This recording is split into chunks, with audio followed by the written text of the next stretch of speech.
Hello. हाँ मेरे प्यारे बच्चों, मेरी आवाज़ आ रही है आप लोग तक? हाँ, मैं आ गया हूँ। My self HD. वाजपेयी और मैं द यूनिवर्स क्लास का ऑनर हूँ। और आप लोगों के लिए मैं हिस्ट्री सीरीज़ शुरू कर चुका था, तो उसी कड़ी में हम लोग चल रहे हैं। तो मैं आज कुछ एक इम्पोर्टेंट फैक्ट के ऊपर आपसे बात करने वाला हूँ। देखिए, आज का वीडियो बहुत धमाकेदार होने वाला है, तो समझिएगा यहाँ से ही बहुत सारे एग्जाम, जैसे टीसीएस एग्जाम है, आईएएस लेवल के एग्जाम है, बहुत सारे एग्जाम में वहाँ से क्वेश्चन बन जाते हैं। तो उत्तर वैदिक काल हमने कल पढ़ा था। उत्तर वैदिक काल में काफ़ी चीज़ें हमने पढ़ी थी प्रीवियस वीडियो में, है ना। जैसे कि किस तरह का सिस्टम था, क्या प्रोसीजर था, ये मैंने आपको पढ़ा दिया था।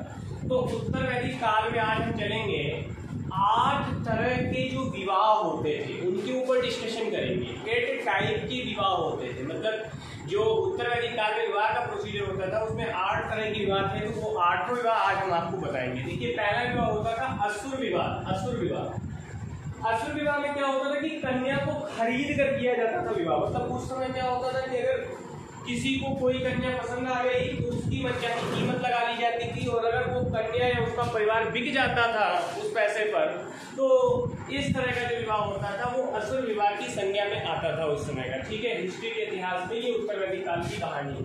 अब चलते हैं गंधर्व विवाह। अब देखिए, गंधर्व विवाह भी प्रचलन में आया। ये भी गंधर्व विवाह तो आजकल भी है ना। इसी को लव मैरिज कहीं ना कहीं कहते हैं, है ना। तो गंधर्व विवाह में क्या होता है कि दो पक्ष, जैसे कि जो लड़का पक्ष है में लड़का और लड़की पक्ष में लड़की, दोनों तैयार, बस समझो शादी हो गई। मतलब दो बच्चों की स्वीकृति से प्राय गुप्त रूप से। अब भाई ये बात क्या है, शुरुआत में तो भाई विवाह हो गया, अक्षता तो है नहीं, ये बाद में सब ओपन होती है बातें कहीं ना कहीं जाके, तो माँ बाप भी कहीं ना कहीं एग्री हो जाते हैं, बात तो कोई मतलब नहीं बनता। यह स्वेच्छा से चयनित पात्र, मतलब जो पसंद आ गया। आजकल देखो, आजकल के जो बच्चे हो गए हैं ना, उनके अंदर तो मैं मुझे तो कहना भी नहीं चाहिए, जो बच्चे आजकल तो मन पसंद तरीके से अपनी चॉइस का विवाह आजकल कर रहे हैं। हाँ, ना उनको कोई इससे कोई मतलब नहीं है, वो मन चाहा जो उनको पसंद आ गया, हाँ बस उसी से उनका विवाह कर दिया। तो कहीं ना कहीं आजकल गंधर्व विवाह की तो खरवार है आज भी। तो गंधर्व विवाह उत्तर वैदिक काल में कहीं ना कहीं हमारे सामने आया था, जो उस समय भी था। अब चलते हैं ब्रह्म विवाह को देखते हैं। देखिए, ब्रह्म विवाह जो है ये कन्या पक्ष के द्वारा उपयुक्त दहेज देकर कन्या को उसी के अनुसार, जैसे आजकल जो एक तरीके जो अरेंज मैरिज जिसको हम कहते हैं आजकल होती है, ब्रह्म विवाह में क्या है, पंडित जी आएंगे, कुंडली बिछाई जाएगी, उसके हिसाब से पूरा प्रोसीजर होगा और शादी होगी। तो कन्या पक्ष के द्वारा उपयुक्त दहेज देकर, मतलब कन्या पक्ष क्या करता है, उपयुक्त दहेज दे रहा है, और कन्या को उसी जाति के, उसी वर्ण के लड़के या पुरुष के साथ उसका क्या कर दिया जाता था, वैदिक अनुष्ठान की विधि द्वारा, ठीक है, क्या कर दिया जाता था, विवाह कर दिया जाता था। अगले नंबर पे आ जाता है दैव विवाह, है ना। तो दैव विवाह में क्या होता था कि पिता अपनी पुत्री को, देखिए अब ये जो दैव विवाह होता था, कहीं ना कहीं जो यज्ञी पुरोहित होते थे उनकी भी कन्याएं होती थी। तो कहीं ना कहीं वो लोग अमीर तो होते नहीं थे, बहुत सारा धन होता नहीं था, तो वो लोग क्या करते थे, जो यज्ञी पुरोहित होता था उसको शुल्क यानी उसको दक्षिणा के तौर पर अपनी कन्या को दे दिया करते थे। तो इस तरह के विवाह को उस समय दैव विवाह के नाम से ये विवाह प्रचलित था। तो हमने देखा असुर विवाह, गंधर्व विवाह, ब्रह्म विवाह और दैव विवाह। अब चलते हैं अर्ष विवाह। अर्ष विवाह को समझ लेते हैं। तो अर्ष विवाह में क्या होता था कि वधू की कीमत के रूप में एक गाय और एक बैल दे दिया जाता था।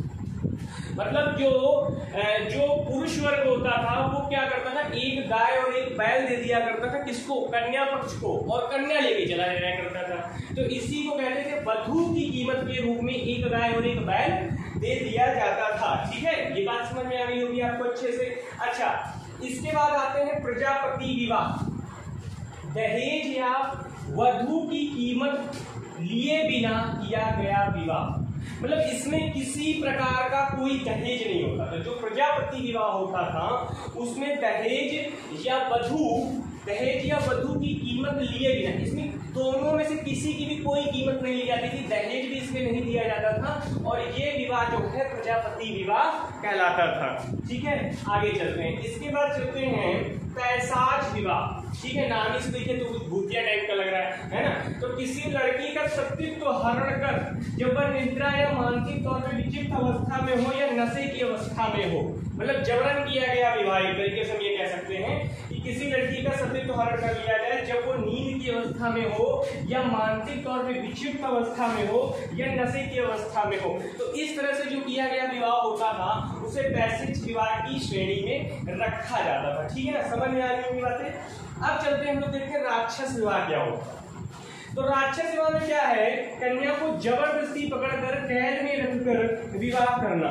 ठीक है, मतलब उससे जबरन विवाह कर लेना, मानसिक तौर पर प्रताड़ना देना, परेशान करना और जब वो राजी हो जाए तो उससे विवाह कर लेना। तो ये होता था राक्षस विवाह की श्रेणी में आता था। अच्छा, अब दो इंपोर्टेंट फैक्ट हैं जो मैं आपको बता रहा हूँ। ठीक है, तो पहला फैक्ट ये है कि उत्तर वैदिक काल में प्रजापति और ब्रह्मा को सर्वोच्च स्थान प्राप्त था। मतलब उस समय ये जो हमारे विवाह चल रहे हैं इसमें से दो विवाह बहुत प्रमुख माने जाते थे। एक जो ब्रह्म विवाह होता था इसकी मान्यता बहुत ज्यादा थी, और ये जो प्रजापति विवाह था, मतलब ये दो टाइप के विवाह जो हैं ये बहुत ज्यादा उस समय प्रचलन में थे। इसीलिए मैंने नोट में करा दिया है कि उत्तर वैदिक काल में प्रजापति और ब्रह्मा को सर्वोच्च स्थान प्राप्त था। ठीक है, आगे चलते हैं। गोत्र नामक संस्था, ये गोत्र नामक संस्था है ये उत्तर वैदिक काल के प्रचलन में आई थी। तो इस बात को नोट में लगा लीजिएगा। जैसे गोत्र होता है ना कि कहीं पर आप जाओ तो गोत्र है, वंशावली है, आप किस गोत्र के हो, किस वंश के हो, है ना। तो ये सारी चीजें जो थी ये उत्तर वैदिक काल में ही निकल के आई थी, इससे पहले इनका कोई वर्चस्व नहीं था। ठीक है, तो मैंने आपको हिस्ट्री में आज विवाह से जुड़ी हुई सीरीज बताई है। अब कल हम लोग जो नया वीडियो आने वाला है मेरा, उसमें हम लोग महाजनपद को देखेंगे।